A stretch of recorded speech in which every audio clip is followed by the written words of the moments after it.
Olá, bem-vindo ao canal Olhar Livros e HQs. Sou Ana, psicóloga, e hoje vou mostrar para vocês um livro ilustrado, Comendo com Medo, da Elizabeth Karen Pavon Heimer-Hinten, da editora Príncipes. Este livro, ele conta a história da trajetória psicológica do transtorno alimentar conhecido como anorexia em uma adolescente.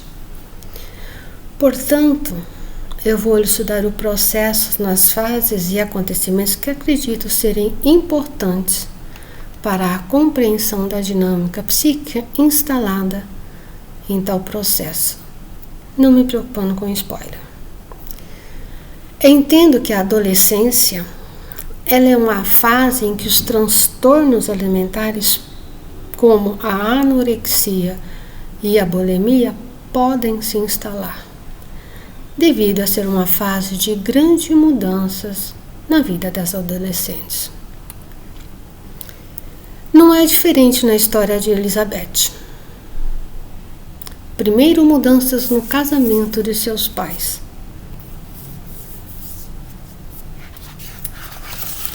Vou precisar do óculos, senão não enxergo nada. Foi na minha adolescência. Em pouco tempo, vivenciei muitas mudanças. Meus pais se divorciaram. Mudei de escola. Algumas pessoas chegaram na minha vida.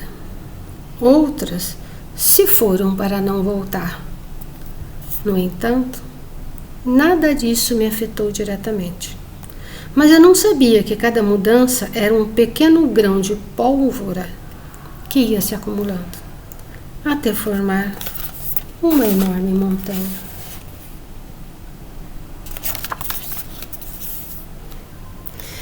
Em seguida, veio a transformação do corpo. O meu corpo. A fagulha acendeu ao testemunhar a maior mudança de todas. O meu corpo. Ninguém me preparou para as mudanças do meu corpo, nem para o que essas mudanças implicam. De repente, tudo se tornou grande, tudo se tornou estranho.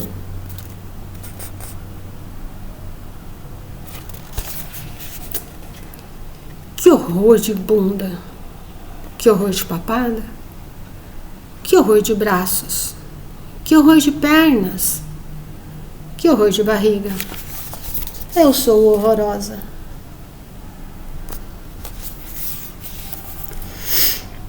E que despertaram pensamentos e emoções conflitantes e difíceis de lidar e harmonizar. Eis aqui uma tabela ao qual como ela se percebe nesse processo todo. Aí ela coloca nível de insegurança 80%, autoestima 7%, amor próprio 14%, autoexigência 90%, perfeccionismo 88%, nível de timidez 283%. Armas para combater isso? 0. Bom, com tudo isso, a sensação de impotência é muito grande. Afinal, ela não pediu nada disso. E não pôde controlar o andar das mudanças e nem opinar. Escolher onde e como se transformar. Existe também a percepção de não mais se reconhecer. Mudanças no corpo provocam estranhamento a si mesma, sugerindo necessidade de readaptação. Mas, como ela diz, armas para combater esse monstro é 0, inexistente naquele momento. Tudo é novo e geralmente é percebido e entendido no início pelo sistema psíquico como perigo. Tudo que é novo, né, no início, ele é entendido como perigo. Sobe o instinto de autopreservação, podendo surgir medo e principalmente a necessidade de controle.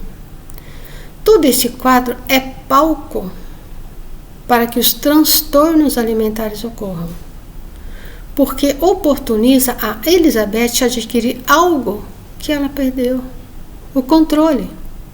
O controle de decidir sobre sua alimentação, ou seja, a decisão é sua de comer ou não, dando-lhe a sensação de poder sobre ela perdida. Um poder que muitas vezes por imaturidade e exercido de forma distorcida, sem equilíbrio,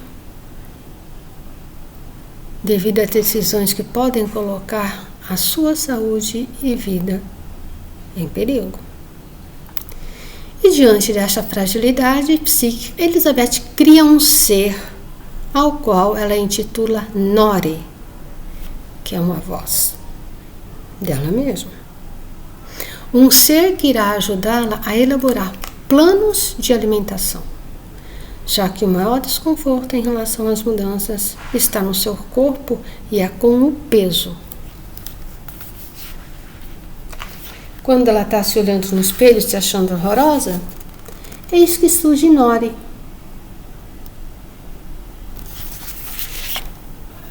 Um mecanismo de autoproteção. Ei, tá tudo bem. Não se preocupe, querida. Sei que você está sentindo. Por isso vim para ajudá-la. Não existe problema sem solução. E a solução para o seu corpo é fácil, acredita? Sim. Tenho uma proposta para você. Vamos traçar um plano. Um plano para secar essa barriguinha, essa papada, esse ódio que você sente de si mesma. O que me diz, topa? Claro. A propósito, quem é você? Me chamo Nori e vim para salvar você. Diante de tanta impotência, um mecanismo de defesa chamado Nori, uma voz que se instala no seu psiquismo, nos seus pensamentos. E a partir desse momento, Elizabeth é abduzida, ou seja, é envolvida cada vez mais por essa voz, se deixando conduzir e tomando atitudes cada vez mais restritivas à sua alimentação, juntamente com o excesso de exercício físico. Por um período curto de tempo, os resultados são elogiados e mantidos, principalmente pelas pessoas de fora, aquelas que não veem o que se está fazendo para tal magreza. As pessoas veem só a superfície, mas elas não acompanham, elas não têm consciência do que se está fazendo para tal resultado. A pessoa de fora tem um olhar na imagem socialmente aceita e validada pela sociedade da cultura magra, né?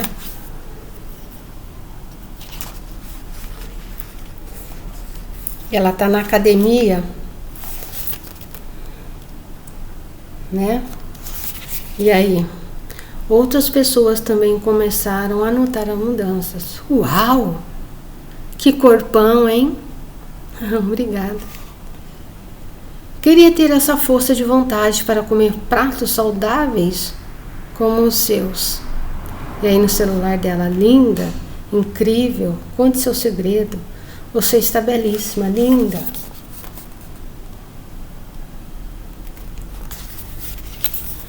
Mas nem tudo é alegria.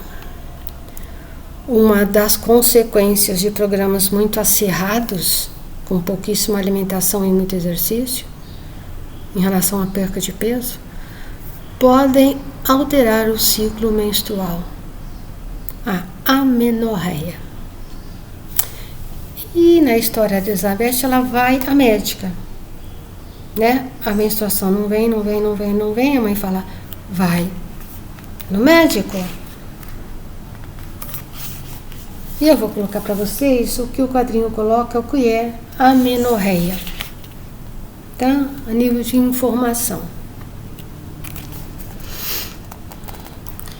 Ausência total da ovulação e, consequentemente, perda da menstruação durante um longo tempo. As principais causas são desnutrição, excesso de exercícios físicos e má absorção dos alimentos. O corpo entende que está em estado de alerta, estressado e entra no modo economia de energia. O organismo se defende suprimindo aquelas funções que não considera estritamente necessárias. A reprodução é uma delas. Ter amenorreia por um longo período pode levar a problemas graves como a osteoporose e a infertilidade. E ela foi ao médico. Tá? A médica solicita exames, né? Percebe a magreza e prescreve uma boa alimentação e vitaminas. Olha a reação da Nori. Aqui. Claro que isso está na cabeça dela, tá? O quadrinho literaliza. Diante de todas aquelas sugestões da médica, a Nora fala, mas como você se atreve? E a médica fala, nos vemos daqui a alguns meses. E a Nora pega ela e puxa ela com toda a força. E aí ela coloca a Nora. Aí a Elizabeth pergunta, e se a médica tinha razão? Talvez nós estejamos passando dos limites. Também não entendi por que você se irritou tanto. A Nori. Foi necessário, querida. Custou-lhe tanto tomar as rédeas da sua vida. E agora uma pessoa que não sabe nada de você quer acabar com tudo. Você não pode permitir isso. Não pode deixar que lhe façam sair do controle. É você quem deve dar a última palavra. E tem mais. Agora é nossa oportunidade de mostrar ao mundo que você pode fazer o que quiser. Tem razão. Não posso parar agora.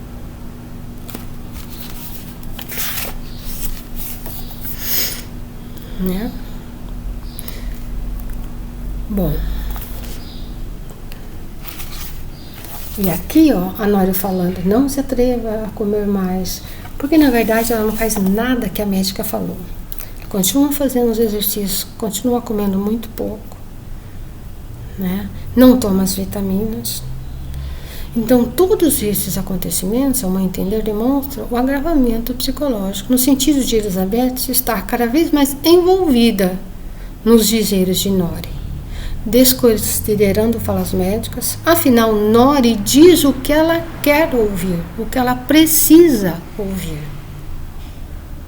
Suas ações, a sua determinação, o seu objetivo é tudo o que importa. O seu controle, o poder que ela tem nas mãos desse controle é tudo que importa, é tudo que ela tem, é só, pelo menos o que ela sente, né, que ela tem. Bom, as pessoas começam a perceber a magreza de Elizabeth e começam a comentar, quer dizer, né, porque agora a magreza se tornou muito forte, né, ela está magérrima. E aí, é óbvio, as pessoas começam a comentar, tá? E aí eu vou chamar aqui para vocês. E aqui as pessoas, tá? Falando com ela. Aí ela coloca, enquanto isso, as pessoas continuavam fazendo comentários. Comentários sobre o que eu comia. Você não acha que está comendo muito pouco? Não. Comentários sobre o meu físico. Você não acha que está muito magra? Não. Comentários sobre meu novo estilo de vida. Você não acha que deveria sair mais? Não. E comentários que poderiam pôr abaixo o plano. Quer uma bala? A expressão dela do quer uma bala. Olha as calorias de uma bala, né? sem chance. Comecei a ver esses comentários como um ataque. Comecei a desconfiar. Não suportava que as pessoas se metessem na minha vida, e muito menos no âmbito tão pessoal. Com medo de levar a cabo o plano tinha se tornado parte mais importante da minha vida. E eu não queria dar explicações a ninguém. Além disso, esses comentários não faziam mais do que alimentar a Nori. Comentários que a incitavam a seguir adiante e a reafirmar seu propósito. Ela era a única coisa que me fazia sentir segura.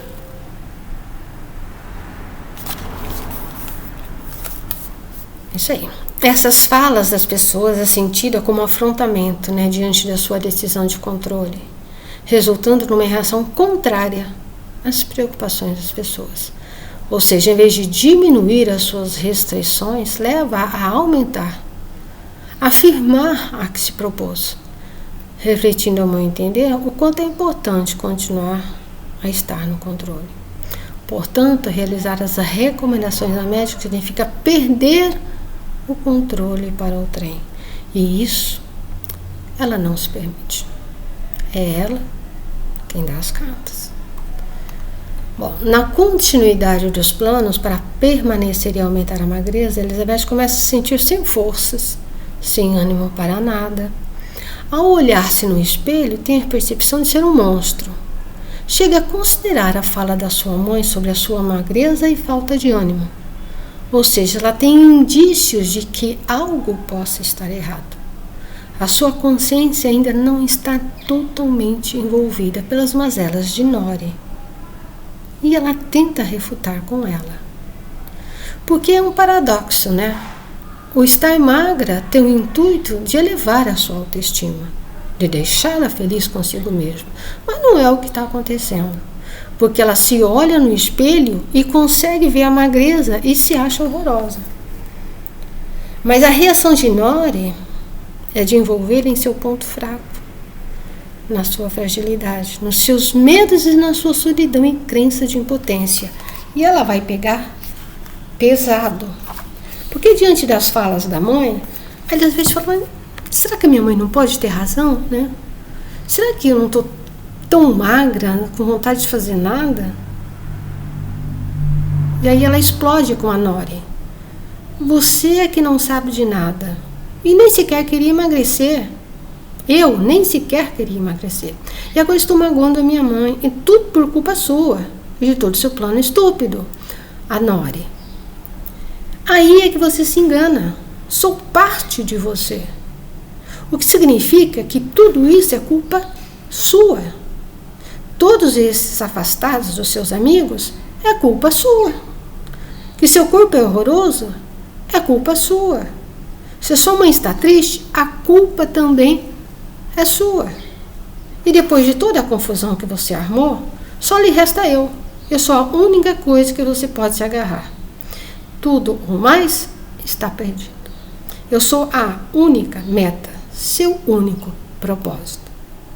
A única que jamais abandonará e por isso, agarre-se a mim ou não lhe sobrará mais nada. Entendido? Entendi.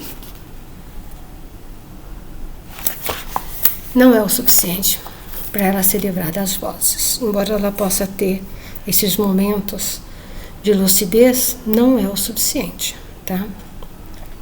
Mas eu queria fazer uma observação, um adentro nisso. É sabido que quando a anorexia se instala de forma intensa e agravante no psiquismo das meninas, entre aspas, um dos fatores a se observar tal agravamento é quando no espelho a pessoa não enxerga o seu corpo real, magérrimo, mas um corpo gordo. É uma imagem congelada nas antigas percepções. E Elizabeth ainda não atingiu esse grau, porque ela percebe o corpo magérrimo. Então ainda não houve uma distorção, uma inversão do seu psiquismo. Ela ainda consegue contatar com a realidade, embora ela não consiga se livrar das vozes. Ok? Bom, no ápice da desnutrição, ela passa mal e é internada numa clínica psiquiátrica. Ela está na rua, desmaia, chama uma ambulância, tal. Ela é levada por uma clínica e fica dentro de um quarto de isolamento, pelo menos nos primeiros dias. Tá? Nessa clínica psiquiátrica, devido à administração de medicamentos que adormecem a mente na porção do mesolímbico, que é a área instintiva onde mora a Nori, essa desaparece e adormece por um tempo. Tá? O maior objetivo dessa clínica é dela ganhar peso, ao qual eles acreditam que não coloque ela em risco.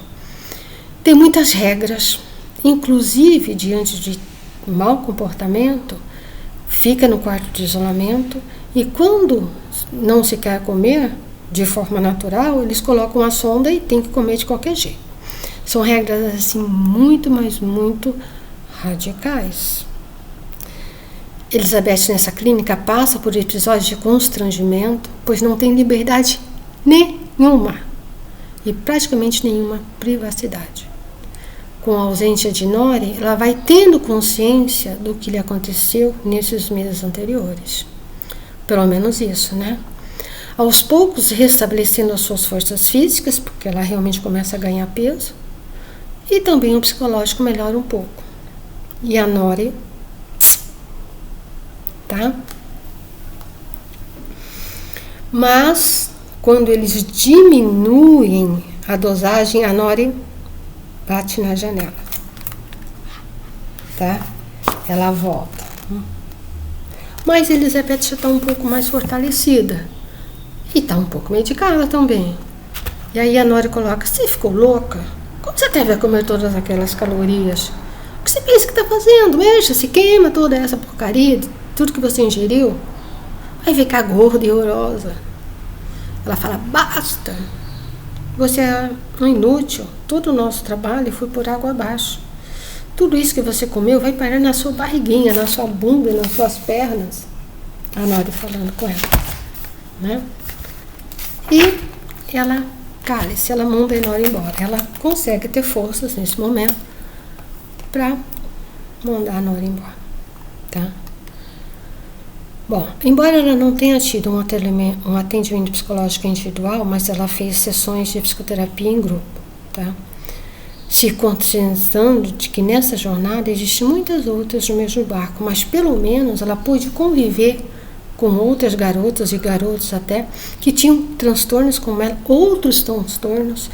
É como se esse compartilhar, né, dessas dificuldades, desses sofrimentos, de tudo que eles passam, fortalecesse ela e tirasse essa impressão de que ela era única no mundo, que tinha essas questões. Então isso acabou realmente fazendo muito bem a ela, compartilhar com outras vivências similares a ela.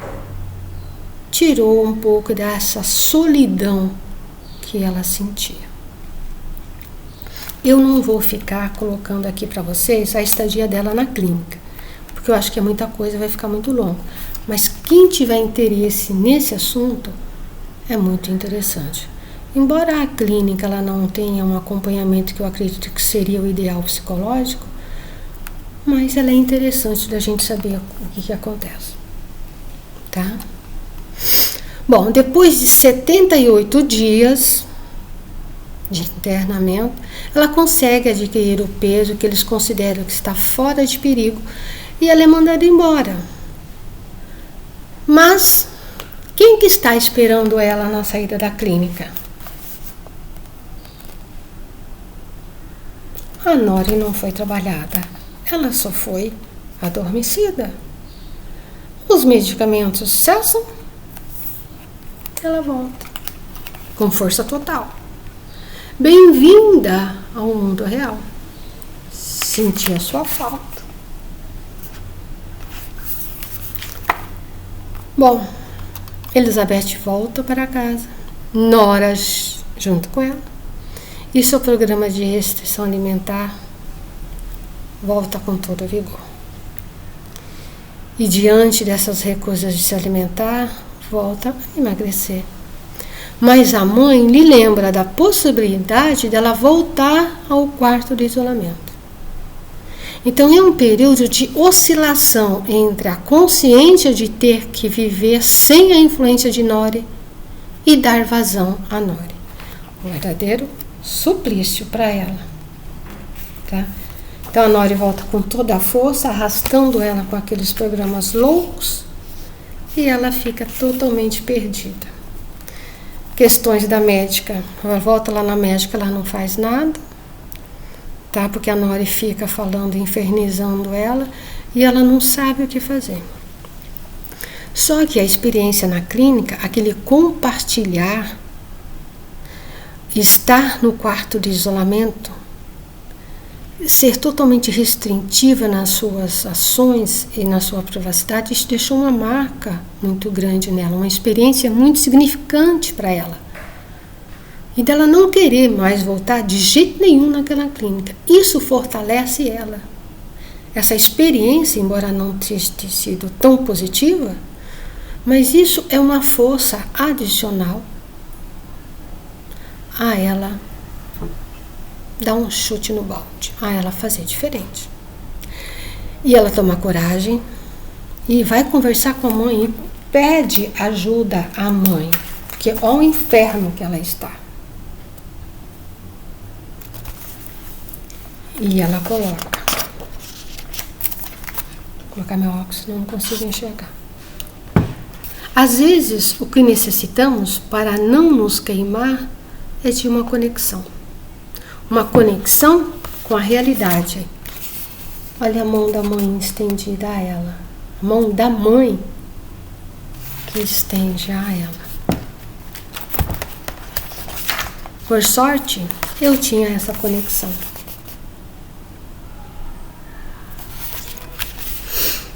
Elizabeth, como você está? Bem, eu estou comendo bem. Não me refiro à comida. Me refiro a você. Como você está? Sei. Mas eu sei.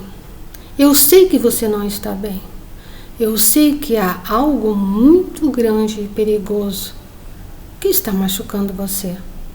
Mas eu não posso vê-lo. E nem posso combatê-lo por você. Creio que é importante que procuremos ajuda. Alguém que possa ajudar você.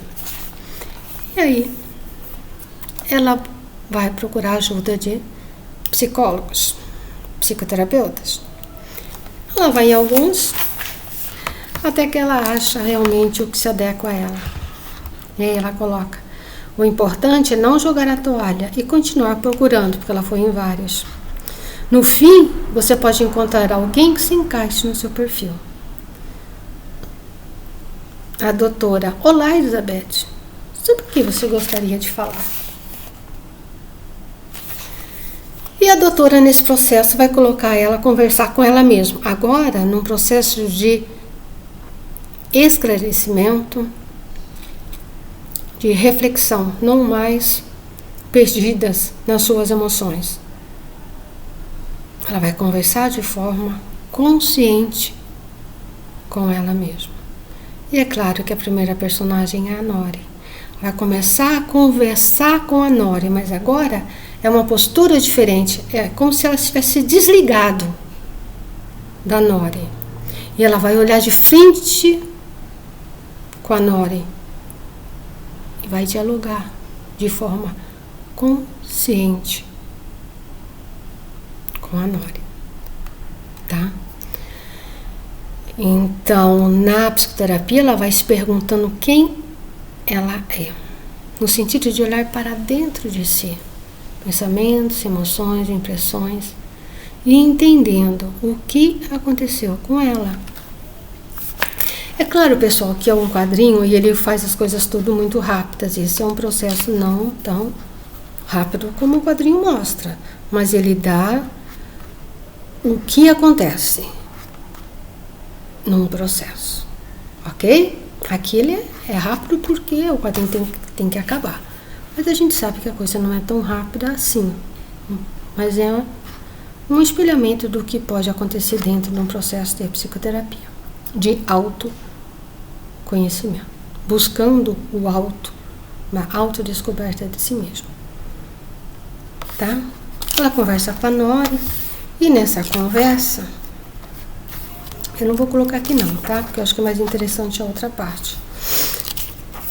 Nessa conversa com a Nori, ela vai esclarecendo e vendo o que foi acontecendo, ela vai entendendo até que ela descobre quem é que alimentava a Nori. Porque a Nori é ela mesma, mas quem alimentava essa força? Quem que alimentava essas vozes? Tinha que ter algo que alimentava a Nori. Nori é um desdobramento.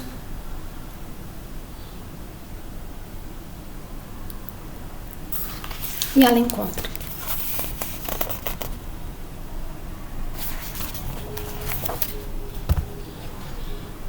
Tá? Olha aí. Esse diálogo eu acho interessante eu colocar para vocês. Tá? Nori, você tá pequena? Epa! Posso ser pequena, mas sou muito mais real que Nori. Porque sou um medo. Espera. Você quer dizer que Nori é medo? Medo, ansiedade, angústia, chame-me como quiser. Minha sombra aparece para proteger você, entende? Verdade não. Vamos lá.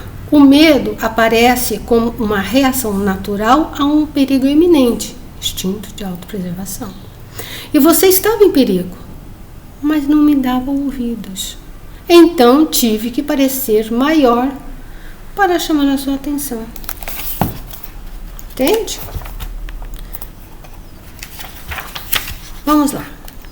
Você estava em uma situação de angústia e não tinha nada a que se agarrar. Por isso tive que fazer com que Nori se manifestasse, para que você pudesse se agarrar a algo. O que quer que fosse, você precisava agarrar-se a algo que pudesse controlar. E esse algo foi um vício.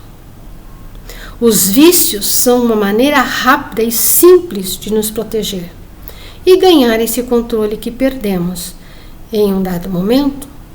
Algo que nos cause um prazer imediato, algo que nos tire essa sensação de impotência, algo que nos alivie. Os mecanismos de defesa, eles são mecanismo de defesa. Quando a pessoa conscientemente, ela não tem arma zero, diante de angústia, medo, seja o que for, o mecanismo de autoproteção, ele traz um mecanismo. Que mecanismo é esse? No caso dela, tá? Específico dela, trouxe a anorexia. Mas vício pode ser bebida, cigarros e outros departamentos. Outros tipos de vícios.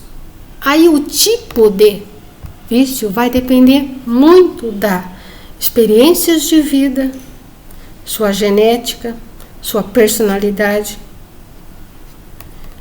O que lhe trouxe alívio foi um monstro de transtorno alimentar. Juntou-se tudo isso, tá? Genética, estilo de vida, conceitos e preconceitos, e surgiu o transtorno alimentar. Como em outras pessoas, surgem outros tipos de vícios. Isso aí é individual, tá? Para cada um. E também é preciso considerar o fator social. Desde pequena, você foi educada para ter cuidado com as drogas. Mas será que foi educada para não dar atenção à cultura da magreza, das dietas? Isso não nos ensina. De fato, você cresceu rodeada de incitações à obsessão, magreza. E aí ela vai colocar o que nós mulheres, de uma forma geral, recebemos da sociedade em relação a isso. Se você estivesse mais magra, seria mais feliz. Que linda, você emagreceu? Gorda assim? Ninguém vai gostar de você. Prepare-se para o verão, começa agora a Operação Biquíni. Quantas vezes a gente já não ouviu isso? Você deveria ter mais cuidado com o que come. Quando for maior, isso vai lhe custar caro. Com este corpaço, você vai vencer na vida? Você não vai vencer na vida. Quisera eu poder comer de tudo e não engordar. Neste ano, meu propósito é emagrecer. Para ficar linda, é preciso passar fome. Vou fazer a dieta dessa influência. Ela emagreceu 10 quilos em uma semana. Entendem? Tudo soma. Ele não surge do nada, ele não surge do vazio. Nada. Nenhum transtorno, nenhum sofrimento surge do nada. Ele é uma somatória de muitas coisas. E aí, ela vai se ajudando, vai passando o processo, ela vai aprendendo a conversar com o medo. A Nori vai desaparecendo, porque a Nori foi um desdobramento do medo. A partir do momento que ela sabe, que ela tem consciência desse medo, e ela vai conversando, ela vai clarificando, ela vai entendendo e refletindo o que é, a que e para que, servir a quem ele veio, e vai diminuindo. Não precisa mais da Nori, mas o medo, isso não vai embora. Esse é um tema arquetípico do ser humano. Ela vai ter que aprender a lidar com esse medo. Senão a Nori pode voltar. Tá? Aí, ó. Aí num processo, né? Ela acaba ficando se autoempoderando, ficando uma pessoa sabendo lidar com as coisas dela. Mas ela coloca diante de um processo, ela coloca com uma realidade que eu acho assim muito importante. Tá? Mesmo o quadrinho, né, ser um processo curto, ela deixa a mensagem. Não foi um caminho fácil. Nori já estava há muito tempo comendo a minha mente. Eu estava há muito tempo arraigada às ideias dela. Isso não iria desaparecer da noite para o dia. Escutar as próprias emoções é mais difícil do que se pode imaginar. E nos momentos em que eu estava menos alerta, a Nori voltava com força total. Nesse processo, a Nori, ela não foi eliminada da noite para o dia. Porque a partir do momento que essa voz se instalou, para ela realmente ir embora, é um processo de altos e baixos. Mas também aprendi a ver o pequeno monstro que se escondia por trás de Nori. E a ser mais estrita com ele. Medo. Medo. Eu sei que é você. Fique tranquilo, está tudo bem. Estão seguras e podemos confiar. Ela está conversando com um amigo, tá? Aí ela coloca, por isso a recuperação nunca vai numa só direção. E não é incomum que haja recaídas. Meu processo de recuperação não foi nada linear, como de ninguém. Não é o dela. De ninguém é. Tá? E agora o amigo coloca, e agora? Onde está Nori? Nori foi desaparecendo pouco a pouco. Era cada vez mais fácil reconhecer o medo. E ele já não precisava manifestar uma Nori irritada. De qualquer forma, Nori sempre foi um reflexo distorcido de mim mesma. Um reflexo de traumas passados, presentes, inseguros e ansiedades futuras, que tive de ir trabalhando com a ajuda da minha psicóloga. No fim, Nori não era mais que um monstro, como qualquer outro.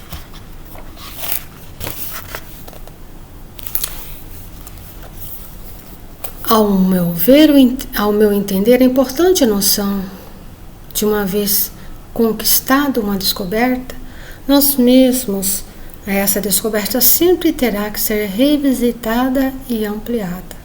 Ou seja, uma vez que essa voz foi acordada, ela sempre permanecerá no psiquismo. O medo. Ela não irá desaparecer de todo. Ela terá momentos em que ela poderá voltar com intensidade.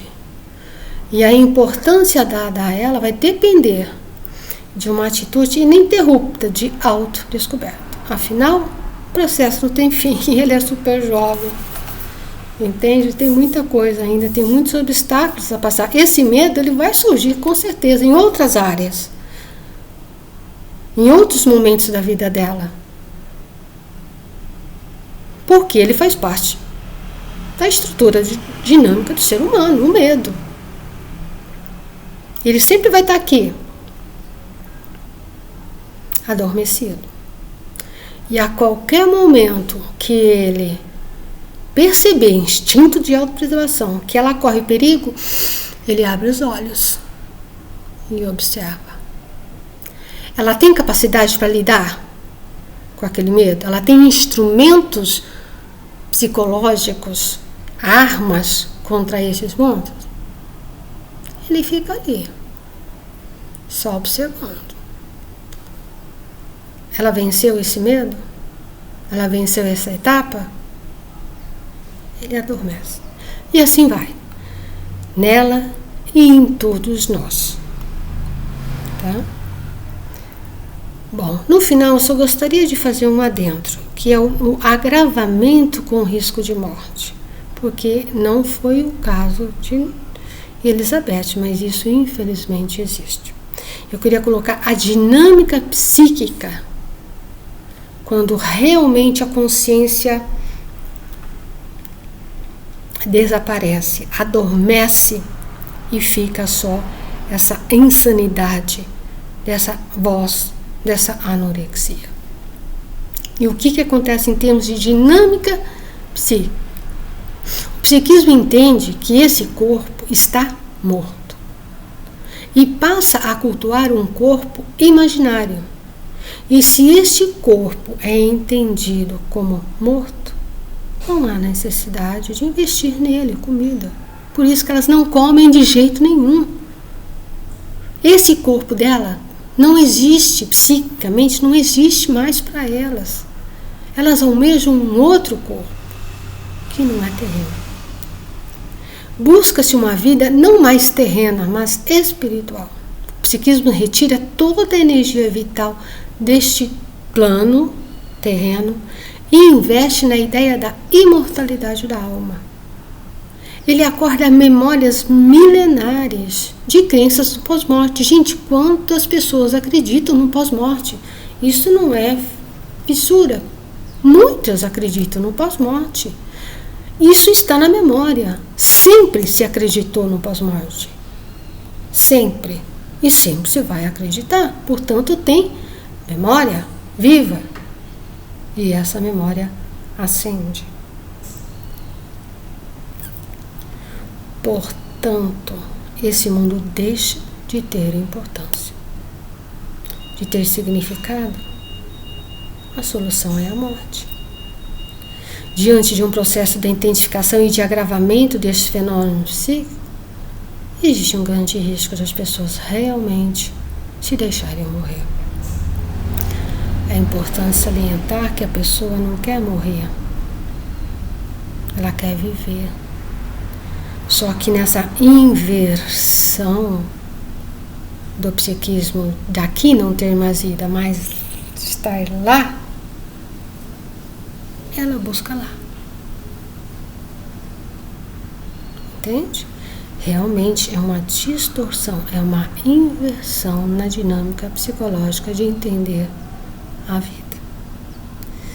E quando você chega nesse nível, reverter é muito difícil. Infelizmente é muito difícil. Portanto, felizmente o quadrinho nos apresenta uma história com um final feliz de Elizabeth. Ela consegue, através da experiência muito marcante que foi o internamento para ela, sobre o quarto, principalmente no quarto de isolamento, e ter forças para tomar uma atitude corajosa, se aliar à mãe e depois a um processo de psicoterapia. O quadrinho ele pode ser entendido como um instrumento de informação e clarificação do que é a anorexia, mas também e principalmente de alerta, para que nós mulheres, sejamos mães, filhas, companheiras, seja o que for, estejamos alertas aos sinais. Quando você começa nessa intensificação desses programas de regime loucos, e sai de um entre outro, sai de um entre outro, corta, emagrece, emagrece e engorda, tem uma hora que o psiquismo pode entrar nessa reversão, vir a anorexia. E se não for feito nada, o desfecho não é bom. Entendem? Esse livro aqui, tá? Ele não é uma resposta de psicoterapia, tá? Ele é um instrumento que com certeza você pode ler e ir vendo, e ir observando e percebendo se você tem algum desses, se você tem essas vozes, se elas estão junto com você, se a cada momento, ou seja, no tipo de restrição alimentar, ou seja, no tipo de plano alimentar, como que é isso? Não deixe agravar. É uma sugestão, cada um faz, é óbvio, o que quiser a vida. Mas sair de uma anorexia não é tão fácil. E às vezes não é possível. Portanto, quem quiser saber, mesmo em termos de instrução e com indícios de que possa estar ou que possa correr o risco de entrar nesse processo, busque ajuda, aonde você quiser, aonde você se sentir acolhida, mas busque ajuda, ok? Mais uma vez eu agradeço, espero que tenham de alguma forma esclarecido e informado e alertado vocês. Nos vemos no próximo olhar. Eu agradeço.